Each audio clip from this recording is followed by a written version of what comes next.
The scream came from downstairs, sharp and furious. He stole from me. My mother's voice cracked through the quiet afternoon like thunder.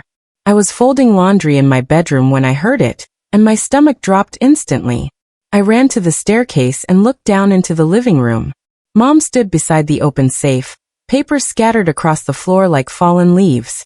Beside her, my sister Laurel had one hand on Mom's shoulder, her face twisted into fake concern. "I saw him near it this morning," Laurel whispered loudly enough for me to hear. My son Noah stood frozen at the bottom of the stairs, his backpack still on his shoulders. He looked terrified. Mom turned her fury toward me. "Your boy is a thief, Aaron. You raised him wrong." Every instinct told me to shout back, to defend my son immediately. But I forced myself to stay calm. I walked down slowly, keeping my voice steady. "If Noah did something wrong, then we'll find proof," I said quietly. "Real proof." The words came out cold and controlled. Even though my hands were shaking, I could see Laurel's eyes flicker with something. Was it worry? She shifted her weight, adjusting her grip on Mom's shoulder. The performance continued, but I was watching now, really watching. And what I saw didn't match the script. Inside, my heart pounded like a drum. Every cell in my body wanted to grab Noah and storm out of that house forever. But I knew better. Shouting would make me look defensive, guilty even. So I stood there, watching the performance unfold before me. Laurel dabbed at her eyes with a tissue, producing tears right on schedule. Mom clutched her chest dramatically, acting like the world had betrayed her personally. I watched every gesture, every fake sob, every carefully rehearsed line. I memorized the scene because something about it felt rehearsed, practiced. Noah looked at me with wide, scared eyes, silently begging me to believe him. I gave him a small nod. Later, I would hold him and promise everything would be okay. But right now, in this moment, I needed to stay cold and controlled. I needed to think clearly, because whoever took that money left clues behind, and I was going to find every single one. My training as an accountant kicked in. Follow the paper trail, check the timestamps, verify the access logs. Numbers don't lie, even when people do. I made mental notes of everything. The time of day, who was present, what was said. Laurel kept glancing at the safe, then at me, then away quickly. Mom's anger seemed genuine enough, but it was misdirected. "My name is Erin Wallace, and I'm 38 years old.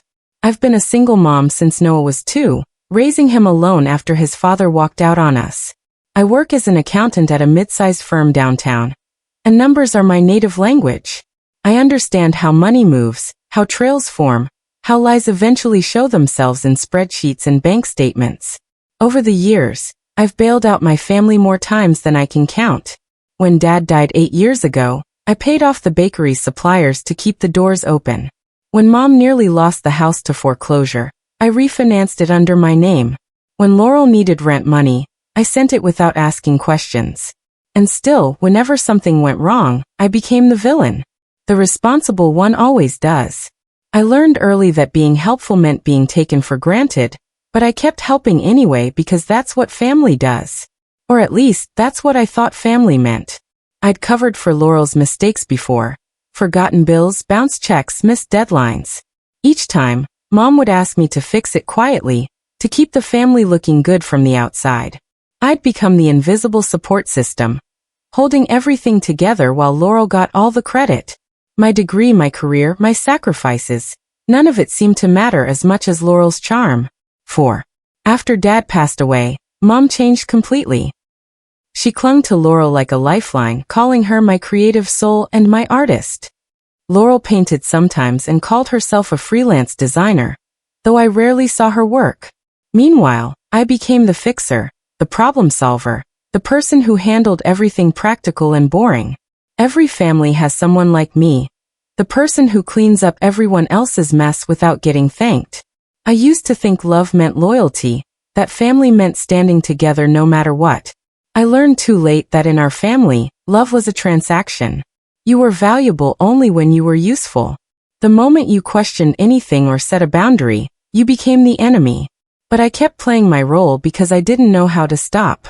And because despite everything, part of me still hoped Mom would see me clearly someday. I wanted her to notice that I was the one who showed up, who solved problems, who kept everything running. But visibility requires someone willing to look, and Mom only had eyes for Laurel's drama. Dad used to balance things out, seeing both of us fairly. After he died, that balance disappeared completely. I grieved losing my father, but I also grieved losing the only parent who'd ever really seen me. The $15,000 wasn't just money sitting in a safe. It was the bakery's renovation fund, carefully saved over 2 years to update the ovens and expand the kitchen. I'd helped set up that fund, tracking every deposit and creating a detailed budget plan. Mom had insisted on giving Laurel access to the account 6 months ago, saying she needed to learn responsibility and be part of the business. I'd argued against it quietly, but Mom dismissed my concerns. "You don't trust your own sister," she'd said coldly. Now the money was gone, and somehow my 12-year-old son was being blamed. The irony tasted bitter in my mouth. Noah didn't even know the safe existed. He'd never been interested in the bakery business, preferring his books and video games. But facts didn't matter when Mom had already decided who was guilty. I remembered the conversation when Laurel got access, how excited Mom had been about including her. "She needs to feel valued," Mom had said. I'd watched Laurel scroll through her phone during the training session I'd prepared, barely paying attention to the passwords and procedures. She'd treated it like a joke, like play money that didn't matter. Now that carelessness had consequences, but somehow I was still the one being punished. That night, after everyone had gone to bed, I sat at my laptop and logged into the bakery's financial system. I had administrator access because I'd set up the accounts myself years ago. The safe downstairs was mostly for show, holding only petty cash and important papers. The real renovation fund existed digitally, in a dedicated savings account linked to the bakery's main checking account. I pulled up the transaction history and started reading line by line. The withdrawal had happened 4 days ago, transferred electronically to an account I didn't recognize. There was no way Noah could have done this. He didn't have the login credentials, didn't know the account numbers, didn't even understand how business banking worked. Someone else had accessed that account, someone with legitimate credentials. And that someone definitely wasn't my son. I checked the IP address associated with the transaction. It had been initiated from a device that accessed the account regularly over the past 3 months. The timestamp showed afternoon logins, when Noah was always at school. I took screenshots of everything, saving them to a secure folder. My professional instincts took over, methodically documenting each piece of evidence. This wasn't just about clearing Noah's name anymore. This was about exposing a calculated deception. The next morning, Mom sat at the kitchen table with her coffee, refusing to look at me. The silence felt heavy and deliberate. Finally, she spoke without lifting her eyes from her cup. Maybe Noah made a mistake. Maybe he thought he could borrow it. Her voice was ice. I set down my toast carefully. Noah doesn't have the account password, Mom. He couldn't access it if he tried. Laurel walked in then, perfectly timed like she'd been listening from the hallway. "You're just protecting him, Aaron. We all know it." She poured herself coffee with exaggerated casualness. I looked at both of them and smiled faintly, the kind of smile that revealed nothing. If Noah did this, the bank records will prove it. And if he didn't, those same records will prove that too. I let the words hang in the air between us. The truth always shows up eventually. Laurel's hand trembled slightly as she added sugar to her coffee. Mom finally looked at me then, and I saw something flicker in her expression, doubt, maybe, or fear. But she didn't take back her accusation. She just looked away again. And I knew then that this wasn't about truth for her. It was about maintaining the reality she'd constructed, where Laurel was perfect and I was the problem. I started investigating properly that afternoon, taking the day off work to dig through months of financial records. I printed out every transaction related to the renovation fund, highlighting anything unusual. Most of the money had been deposited in small amounts, 500 here, 1,000 there, as the bakery slowly saved. But the withdrawal was different. $15,000 transferred in one lump sum to something called Haven Foods LLC. I'd never heard of that company. A quick internet search showed it was registered 3 months ago to someone named Marcus Trent. The name sounded vaguely familiar, but I couldn't place it immediately. Then I remembered. Marcus was Laurel's boyfriend, the one she'd been seeing since spring. I sat back in my chair, staring at the screen. The pieces were starting to fit together, forming a picture I'd suspected, but didn't want to believe. I dug deeper into Haven Foods LLC. The company had no website, no social media presence, no legitimate business footprint at all. It was a shell company, registered with minimal information, and no actual business activity. Every red flag I knew how to spot was waving frantically. I pulled up more transaction records and found the smaller transfers. $3,000 siphoned off in amounts small enough to avoid detection. 2 days later, Laurel showed up at Mom's house carrying a brand new designer purse. It was cream-colored leather with gold hardware, the kind that costs more than most people's rent. "Look what I got," she announced cheerfully, showing it off to Mom. "My client gave me a bonus for finishing their website early." I was sitting in the corner with my laptop, pretending to work. "That's nice," I said casually. "Which client was that?" Laurel's smile flickered slightly. "Just someone I've been working with. Small business owner." I nodded like I believed her, but my mind was already working. Laurel hadn't mentioned any clients in months. In fact, she'd been complaining about being broke just 3 weeks ago. After she left, I found the shopping bag in the recycling bin. The receipt was still inside, $1,200 paid in cash. I took a photo of it with my phone. The timing was too perfect to be coincidence. I checked my records. The last small transfer from the bakery account had happened 5 days before she bought the purse. $1,200 had been moved to Haven Foods LLC on that exact date. The math was simple and damning. I saved the photo to my evidence folder, adding notes about the timeline. Laurel was getting careless, spending the stolen money openly. The financial betrayal hurt, but the emotional betrayal was worse. Mom started treating Noah like he was invisible, freezing him out completely. When he called her to ask about visiting, she made excuses. His birthday came and went without a card or call. I watched my son's confusion turn into hurt, and something inside me hardened into steel. One afternoon, I overheard Mom talking to our neighbor across the fence. "Poor Laurel," she was saying. "She tries so hard to hold this family together, but her sister's son is such a problem." The neighbor made sympathetic noises. "It must be difficult for you." I stood behind the curtain, listening to my own mother rewrite history. It wasn't about the money anymore, if it ever really had been. This was about control, about maintaining the family dynamic, where Laurel was the golden child, and I was the workhorse. I recorded that conversation on my phone, not for evidence but as a reminder. A reminder of why I needed to see this through. Why protecting Noah meant exposing the full truth. Mom was poisoning our family's reputation in the community, spreading lies that would follow Noah for years if I didn't stop them now. Every conversation she had drove the false narrative deeper into people's minds. I couldn't let that story become permanent. Noah came home from school one afternoon with red eyes. He dropped his backpack by the door and stood there silently. "What happened?" I asked, already knowing it was something bad. "I saw Grandma at the grocery store," he said quietly. She looked right at me and then turned away. When I said hi, she told Mrs. Patterson that she was ashamed to be related to me. His voice cracked on the last word.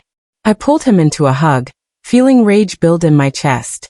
"She's wrong, Noah. Completely wrong." He hugged me back hard. "Why does she hate me?" "She doesn't hate you. She's just..."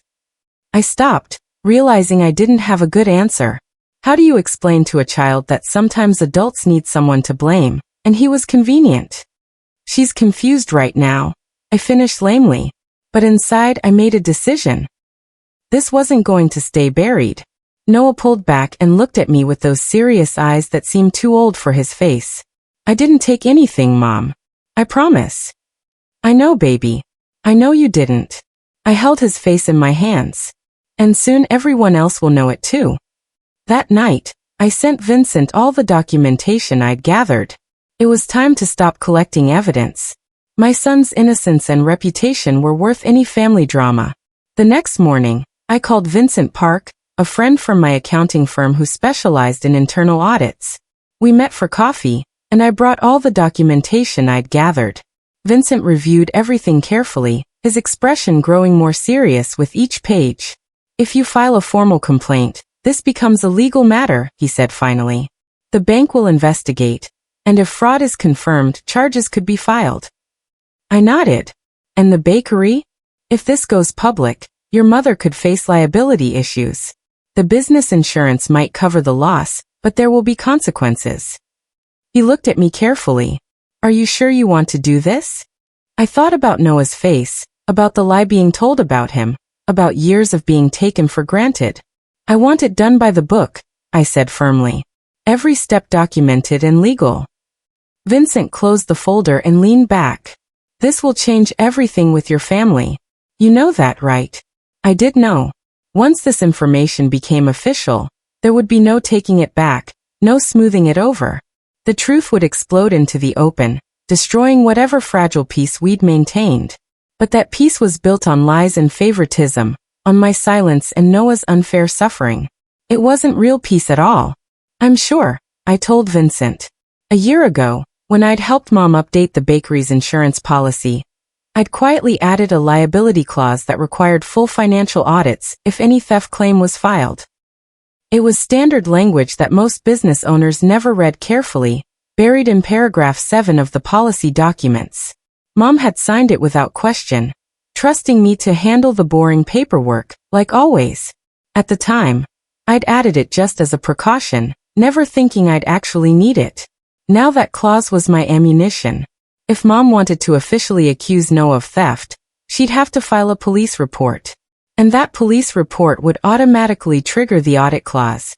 Everything would come out, every transaction, every login, every lie. I'd loaded the gun a year ago without knowing it. Now I just had to wait for the right moment to fire it. The irony wasn't lost on me. Mom's habit of dismissing my work as boring and unnecessary had led her to sign away her ability to hide financial irregularities. She'd trusted me because I was reliable, predictable Aaron who always handled the tedious details. That trust, built on years of taking me for granted, had given me the exact tool I needed. Sometimes being underestimated was its own kind of power. I reviewed the policy language again, making sure I understood every word. Weeks passed slowly. Laurel acted like she'd won some invisible contest, smiling smugly whenever I visited Mom's house. She bought new clothes and talked about taking a vacation. Mom avoided eye contact with me, but continued her Cold War against Noah, refusing to acknowledge him at family gatherings. I watched it all calmly, collecting every document, every receipt, every piece of evidence. I kept detailed notes about dates and conversations. Vincent prepared the audit paperwork, waiting for my signal. The insurance company was already aware of the situation, thanks to my preliminary call. Everything was ready. I just needed the right stage, the right audience, the perfect moment for the truth to explode into the light. And then Mom handed it to me herself. During those weeks, I watched Laurel's spending increase steadily.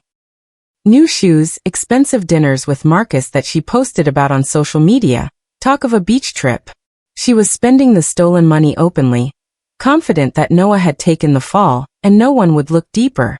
Mom's continued coldness toward me only reinforced Laurel's sense of security. She thought she'd gotten away with it completely. Her overconfidence would make the eventual revelation that much more devastating. I documented everything, building an airtight case. The truth was patient. It could wait. The invitation arrived in my mailbox on a Tuesday afternoon. Thick cream cardstock with gold lettering announced the bakery's 25th anniversary celebration. Join us for an evening of gratitude and reflection. It read. Mom called me that evening. I hope you'll come, she said, her tone carefully neutral. It's time we put this unpleasantness behind us. I knew exactly what she meant. She expected me to apologize publicly, to make a show of taking responsibility for my son's supposed crime. It would be her moment of triumph, proving to everyone that she'd been right all along. I'll be there, I told her. I wouldn't miss it for anything. After I hung up, I confirmed the final details with Vincent. The audit was scheduled for the day after the party. Perfect timing. I could hear the expectation in Mom's voice, the assumption that I would bow to family pressure and take the blame to keep peace. She'd arranged her perfect stage, invited all the right people, set up her moment of vindication. What she didn't know was that I'd been arranging my own stage, gathering my own audience, preparing my own moment.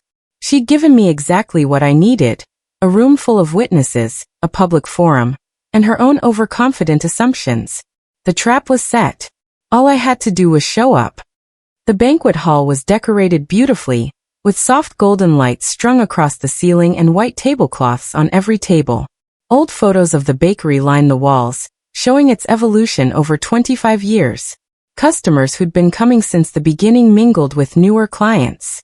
Local business owners and suppliers filled the room, along with extended family and friends. Mom had invited everyone who mattered to her world. I wore a simple black dress and arrived exactly on time with Noah beside me. He looked nervous but brave in his button-down shirt and tie. We took our seats at the family table, where Laurel was already holding court, laughing loudly with cousins. Mom gave a speech about Dad's legacy and thanked everyone for their support. Halfway through dessert, she stood up again and cleared her throat. "We've been through some difficult times recently," she began. I felt Noah tense beside me and squeezed his hand under the table. The manila envelope in my purse felt heavy, loaded with explosive truth. I'd rehearsed this moment in my mind dozens of times. Around us, people continued eating, unaware that they were about to witness a family implosion. Laurel caught my eye across the table and smirked. Mom's voice carried through the room. I waited, calm and ready. Mom's eyes swept the room before landing on me. Sometimes families go through rough patches. Sometimes people we love make mistakes that disappoint us. The room grew quiet. People shifted in their seats, sensing something important coming. But family means forgiveness, Mom continued. It means giving people a chance to make things right. She gestured toward me with an open hand, her expression a perfect mask of gracious forgiveness. Aaron, would you like to say something? Maybe clear the air. Every eye turned to me. This was my moment to apologize, to grovel, to take the blame for something my son didn't do.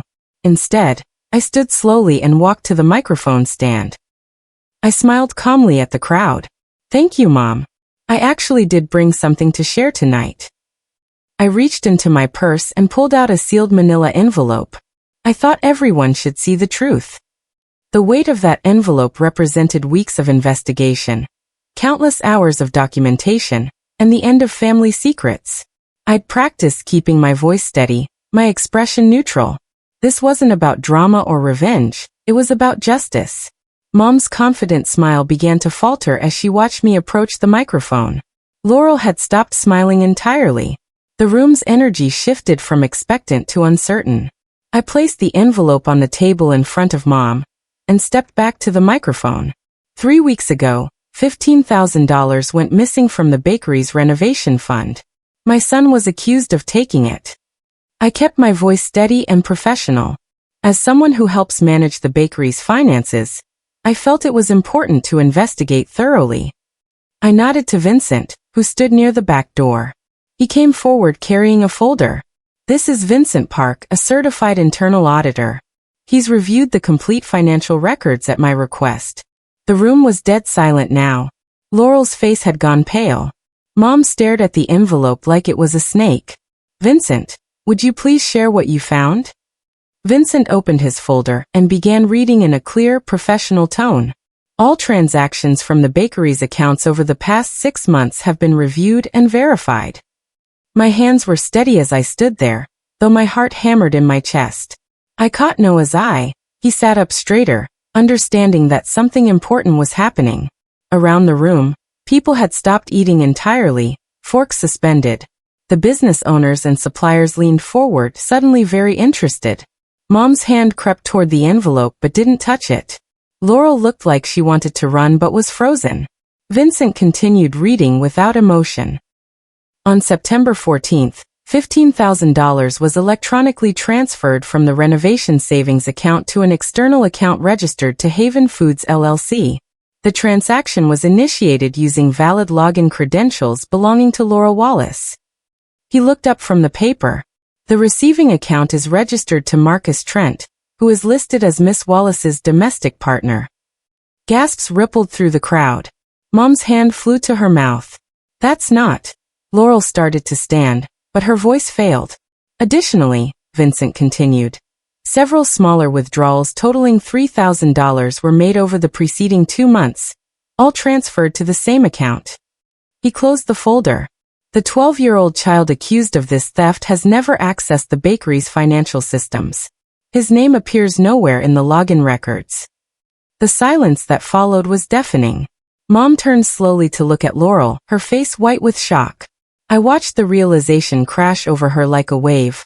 All her assumptions, all her accusations, all her cold treatment of Noah had been based on lies. Her golden child had betrayed her while her reliable daughter had been telling the truth. The room seemed to hold its breath collectively. Someone's phone clattered. Vincent stood calmly, holding the folder. Laurel's mouth opened and closed like a fish out of water. It's not what it looks like. Marcus was helping me. He was going to. We had a plan. Her words tumbled out desperately. A plan? Mom's voice was barely a whisper. You stole from me? I was going to pay it back. Laurel's eyes were wild now, panicked. The LLC was for a catering business. We were going to make it back and more. I just needed seed money. I didn't move from my position at the microphone. I simply stood there, letting the truth sink into every person in that room. Several people near the back began whispering. Mr. Patterson, who supplied the bakery's flour, stood up and quietly walked out. Others followed. Mom sat frozen, staring at Laurel like she was seeing a stranger. You let me blame Noah, she said softly. You let me hurt that little boy. Laurel was crying now, mascara running down her face, but they weren't the practiced tears from before. These were real, desperate tears of someone caught and cornered. She looked around the room for sympathy and found none. The community members who'd known her since childhood looked at her with disappointment. Her reputation, carefully cultivated over years, was destroyed in minutes. I felt no triumph, only a tired sense of justice. The party ended quickly after that, people leaving in small groups while trying to look polite. Mom sat alone at the head table, her face buried in her hands.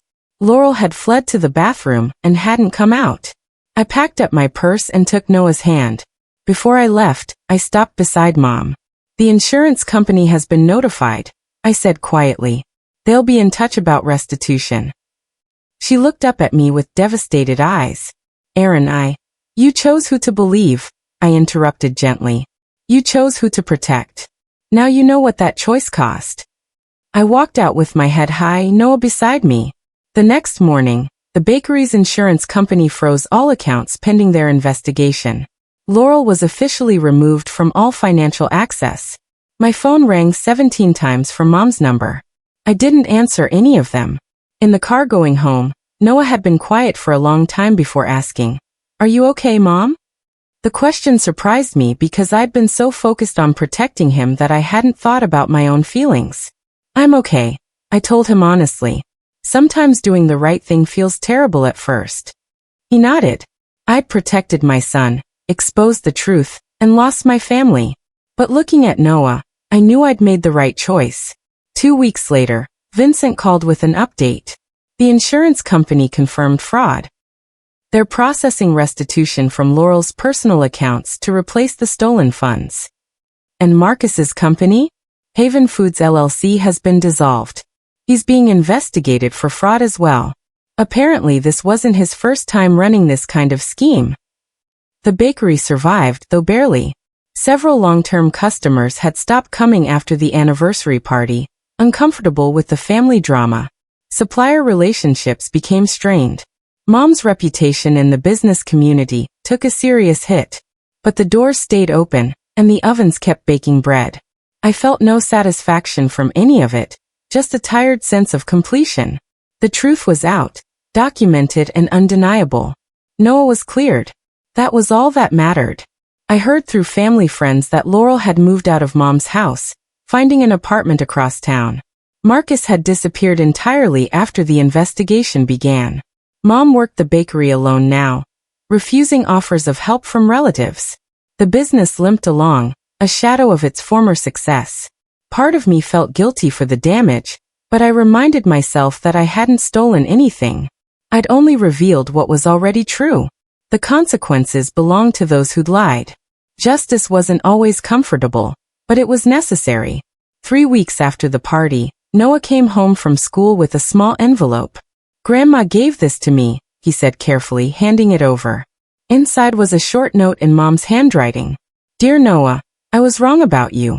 I know that now and I'm sorry. I hope someday you can forgive me. Love, Grandma." Noah watched me read it. "Should I forgive her?" he asked. I looked at my son, so much wiser than his years. "That's your choice to make, honey. Forgiveness isn't about saying what happened was okay. It's about letting go of the anger so it doesn't hurt you anymore." He thought about that. "I don't want to be angry," he said finally. "Then forgive her," I said. "But forgiveness doesn't mean forgetting. You can be kind without being careless." He nodded slowly, understanding more than most adults ever would.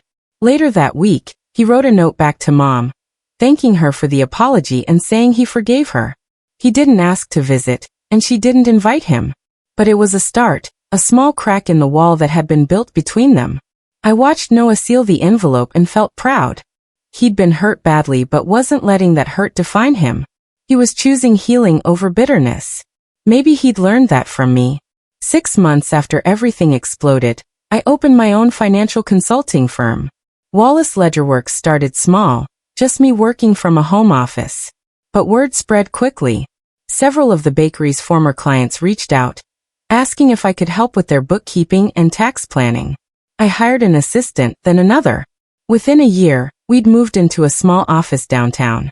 For the first time in my adult life, I wasn't cleaning up someone else's mess. I was building something of my own, something based on honesty and clear communication. Noah thrived too. Without the weight of false accusation hanging over him, he returned to his cheerful self. He started a coding club at school and made new friends. Some evenings, he'd sit in my office doing homework while I worked late and we'd order pizza together. Our life became quiet, stable, predictable in the best possible way. The business grew steadily, built on reputation and referrals. Clients appreciated my straightforward approach and attention to detail. I specialized in helping small family businesses navigate their finances, though I was always careful about getting proper documentation. My own experience had taught me the importance of transparency. Noah started talking about studying computer science in college. We talked about the future with excitement. I'd lost my original family, but built something better. Mom came to my office on a gray afternoon in November, almost a year after everything had fallen apart. My assistant announced her, and I nodded for her to come in. She looked smaller, somehow diminished. She carried a folded piece of paper in her hands. "I wanted to give you this," she said quietly, placing it on my desk. It was a letter, several pages long, written in her careful handwriting. An apology, detailed and specific, acknowledging every wrong turn she'd made. I read it while she stood there silently. When I finished, I folded it carefully and looked up at her. "Thank you for this," I said. "I mean it." She nodded, tears in her eyes. I stood and walked around the desk, considering my next words carefully. "The difference between us, Mom," I said gently, "is that I taught my son the value of honesty, even when it's hard, even when it costs something." She absorbed that in silence. After a moment, she turned and left without saying anything more. I watched her go, feeling something shift inside me. Not forgiveness exactly, not yet, but maybe eventually the possibility of it. For now, peace was enough. I returned to my desk and placed her letter in a drawer. Outside my office window, the city continued its busy rhythm. Noah would be home from school soon, probably hungry and full of stories. I had client meetings scheduled and a business dinner next week. My life was full and purposeful, built on foundations that wouldn't crumble. The truth had cost me a family, but it had given me something more valuable: integrity. That was a trait I could live with.